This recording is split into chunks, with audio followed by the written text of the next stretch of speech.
Negotiable instruments NI act के तहत cheque bounce के मामले की सुनवाई करते हुए दिल्ली उच्च न्यायालय ने हाल ही में कहा कि अदालतों के लिए ये स्वीकार करना विवेकपूर्ण होगा कि मौजूदा दस्तावेजों के बिना भी पार्टियों के बीच अनुकूल नकद ऋण प्रदान किए जाते हैं, जिसमें अक्सर आरोपी बरी हो जाते हैं क्योंकि शिकायतकर्ता ऋण के अस्तित्व को साबित करने में असमर्थ होता है।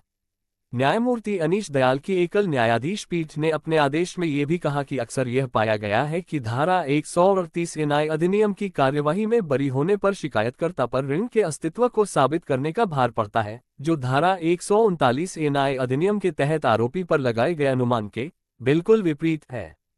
संदर्भ के लिए, धारा 138 एनआई अधिनियम खाते में धन की कमी आदि के कारण चेक के अनादर से संबंधित है, जिसमें कारावास की सजा दी जा सकती है जिसे 2 साल तक बढ़ाया जा सकता है, या जुर्माना लगाया जा सकता है जो चेक की राशि का 2 गुना हो सकता है, या दोनों। इस बीच धारा 139 में कहा गया है कि जब तक विपरीत साबित नहीं हो जाता, तब तक ये माना जाएगा कि चेक धारक ने धारा 138 में निर्दिष्ट प्रकृति का चेक किसी ऋण या अन्य दायित्व के पूर्ण या आंशिक रूप से निर्वहन के लिए प्राप्त किया है। ऐसा करने पर प्रावधान अभियुक्त को उसके खिलाफ अनुमान का खंडन करने की अनुमति देता है। उच्च न्यायालय ने आगे कहा, आरोपी अक्सर चेक देने और स्वीकार करने के बावजूद बरी हो जाता है, केवल इसलिए क्योंकि शिकायतकर्ता ऋण के अस्तित्व का समर्थन करने वाले दस्तावेज प्रस्तुत करने में असमर्थ है, आमतौर पर नकद में दिए गए एक दोस्ताना ऋण के रूप में, जिसका कोई दस्तावेज निशान नहीं होता है। न्यायालय के लिए ये स्वीकार न करना नासमझी होगी कि पार्टियों द्वारा दोस्ताना नकद ऋण प्रदान किए जाते हैं, कभी कभी ऋणदाता की छोटी बचत के आधार पर। इन परिस्थितियों में इस सवाल पर ध्यान केंद्रित करने के बजाय कि आरोपी ने पहली बार चेक क्यों दिया, जिसे वह स्वीकार करता है, शिकायतकर्ता को कोई भी दस्तावेज प्रदान करने में असमर्थता के कारण छोड़ दिया जाता है।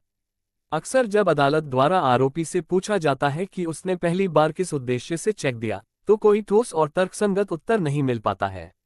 उच्च न्यायालय ने ये टिप्पणी ट्रायल कोर्ट के आदेश के खिलाफ एक व्यक्ति की अपील पर सुनवाई करते हुए की, जिसने प्रतिवादी संख्या 1 आरोपी को धारा 138 एनआई अधिनियम के तहत बरी कर दिया। अभियुक्त द्वारा चेक पर अपने हस्ताक्षर की बात स्वीकार करने के कारण अनुमान उत्पन्न होता है। उच्च न्यायालय ने उल्लेख किया कि प्रतिवादी संख्या 1 अभियुक्त ने धारा 313 सीआरपीसी के तहत अपने बयान में स्वीकार किया कि विचाराधीन चेक पर हस्ताक्षर उसके अपने थे।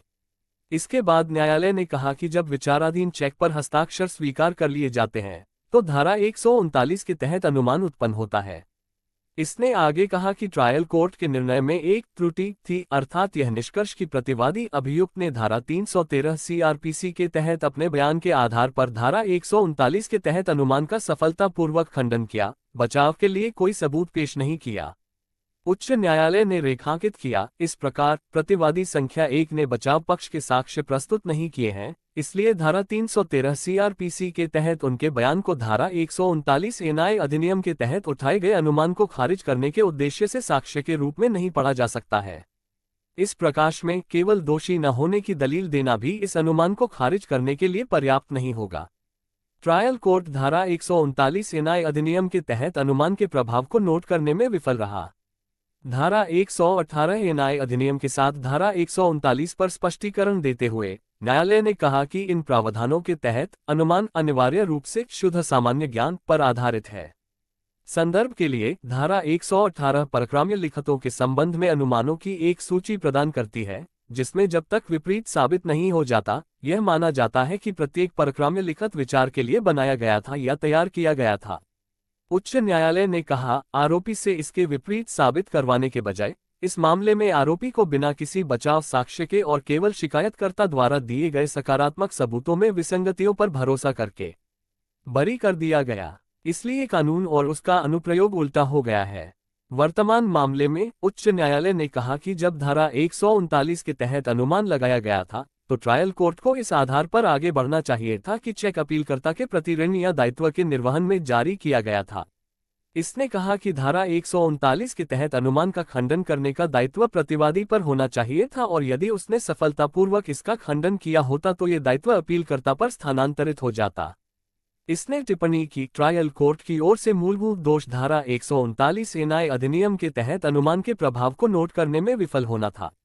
ट्रायल कोर्ट के आदेश को दरकिनार करते हुए उच्च न्यायालय ने पाया कि ट्रायल कोर्ट के दृष्टिकोण में एक मौलिक त्रुटि थी, जहां उसने अपीलकर्ता द्वारा प्रस्तुत मामले का विश्लेषण किया, बजाय इसके कि पहले ये जांच की जाए कि प्रतिवादियों ने एनआई अधिनियम की धारा 139 के तहत अनुमान का खंडन किया है या नहीं। उच्च न्यायालय ने आगे कहा कि अपीलकर्ता आगे की कार्यवाही के लिए ट्रायल कोर्ट का दरवाजा खटखटाने के लिए स्वतंत्र है। केस का शीर्षक अमित जैन बनाम संजीव कुमार सिंह और अन्य CRL 1248/2019।